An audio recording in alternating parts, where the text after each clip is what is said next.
বড় ধান পানিতে তলিয়ে অ্যামোনিয়া গ্যাসের সৃষ্টি হওয়ায় গত কদিনে সুনামগঞ্জে বিভিন্ন হাওর ও নদীতে প্রায় 50 টনের বেশি মাছ মরে ভেসে ওঠে। প্রশাসনের পক্ষ থেকে আগামী 2-3 দিন মাছ খাওয়া ও ধরা থেকে বিরত থাকতে বলা হলেও বিশেষজ্ঞরা বলছেন পরিস্থিতি স্বাভাবিক হতে কয়েক সপ্তাহ সময় লাগবে। সুনামগঞ্জ প্রতিনিধি দেওয়ান গিয়াস চৌধুরীর পাঠানো রিপোর্ট। বিপর্যয়ের পর প্রশাসনের পক্ষ থেকে সপ্তাহখানেক হাওরে মাছ ধরা ও খাওয়া থেকে বিরত থাকতে বলা হলেও মূলত মাছ মরে ভেসে ওঠার পর থেকেই এখানকার বেশিরভাগ মানুষ মাছ খাওয়া বন্ধ করে দিয়েছেন। ওই পানিতে সমস্যার কারণে আমরা মাছ কিনি নাই আর কি, যার জন্য শাকসবজি 4-5 দিন ধরে চলছে আর কি। এখন তো মাছের জন্য আসছিলাম, মাছের তো এখন ভয়তে খাচ্ছি না, মাছ বলে বিষ, এখন সবজি নিয়ে চলে যাচ্ছে।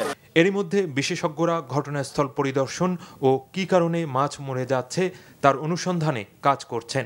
তো যখন কোনো তাজা উদ্ভিদ পানিতে পচে যায় তখন সেটা থেকে অনেক জিনিসই বের হয়। তো তার প্রধানত যে জিনিসটা বের হয় সেটা হচ্ছে অ্যামোনিয়া গ্যাস এবং at the same time hydrogen সালফাইডও সেখান থেকে বের হতে পারে, এবং এইগুলি মোটামুটি এই পানির যে সাধারণ যে ক্ষমতা সেই ক্ষমতাটাকে নষ্ট করে দেয়। 17 তারিখ থেকে পানির গুণাগুণ পরীক্ষা করে আসছি এই উপজেলা যে ফিশারি অফিসার রয়েছে তাদের মাধ্যমে, এবং তাদের দেখা যাচ্ছে যে পানির গুণাগুণ ডে বাই ডে এটা ইমপ্রুভ করছে। আর আমরা মাছ খাওয়ার জন্য নিষেধ করেছি, কারণ এই মাছগুলো তো এখন এফেক্টেড মাছ, এগুলো খেলে পারে পেটের পীড়া হতে পারে, ডায়রিয়া হতে পারে। এ নিয়ে উদ্বিগ্নতার কথা জানালেন হাওর বাঁচাও ও সুনামগঞ্জ বাঁচাও আন্দোলনের আহ্বায়ক। হাওরের ধান নেই, মাছ নেই, এরপরে আবার এই মাছ যে খাচ্ছে হাঁস, সে হাঁস পাখি মরে যাচ্ছে। এই বিপদ সুনামগঞ্জবাসী কোনোদিন দেখেনি। এটার শেষ কোথায় আমি জানি না, সরকার কিভাবে দিবেন।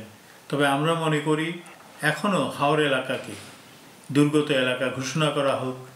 চোখের সামনে এমন পরিস্থিতি দেখে কিছুতেই আতঙ্ক কাটছে না হাওরবাসীর। NTV news desk.